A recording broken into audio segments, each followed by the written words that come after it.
So here's the story of The Fixes In. The Fixes In is about Steak Corp, a company that makes fake steaks, the people involved, and the dangerous situations they get themselves in. The boss of the company is Tom. He's on drugs.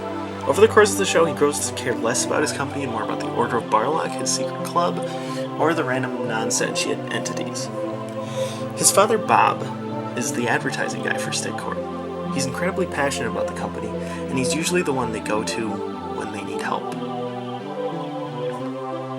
Phil is a detective, dog walker, salesman, and secret agent for Pepsi, which stands for People Experimenting Perpetually on Society's Industries. They're a secret agency operating within the company, the Pepsi company.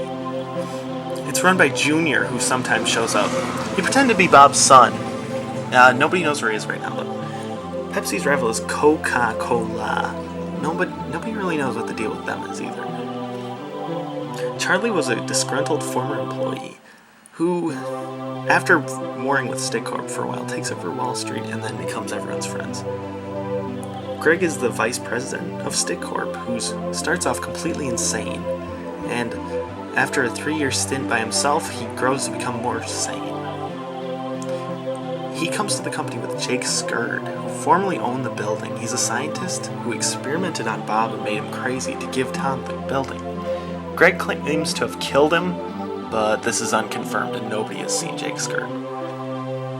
Don is someone Tom hires in the first episode. He's part of the Fog Gang. He's crazy as well. You may be noticing a trend, but he is also missing. The Fog Gang is led by Horatio Parker, who has been told to leave Steak Corp alone. Dr. Winslow is Steak Corp's resident therapist/wrestler. He's currently missing. Nobody knows where he is. Marcus is the coolest guy in the show, and he's a jack of all trades that everyone relies on and nobody has a problem with. Reginald B. Shark is the giant shark that houses the ghost of Lyndon B. Johnson. And that's all I need to say about that. Jugs is a fake skull that all the employees adore. Evo is an alternate Greg that took over Greg's place and took over the company until he was overthrown and killed. Nobody knows why Evo showed up or how he got here, but the main theory seems to be that he has something to do with the alternate Bob, Trebor, who is arguably crazier than our Bob. Another world entity that shows up is Francisco. He's actually Francisco.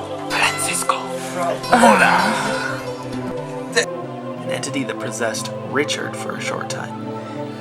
Remington is a new employee. He has a twisted past with Richard. The two were hired at the same time.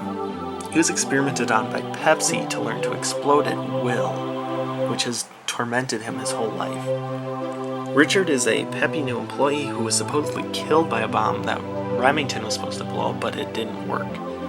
Samuel is a bartender who gets a job at Steak Corp, becoming Steak Corp's bartender. Peter is Remington's robot.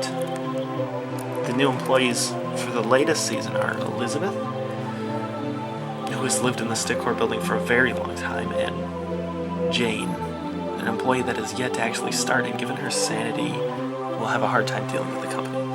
Now, a lot goes down in the show, but that is the gist of the main characters and where everyone is at right now.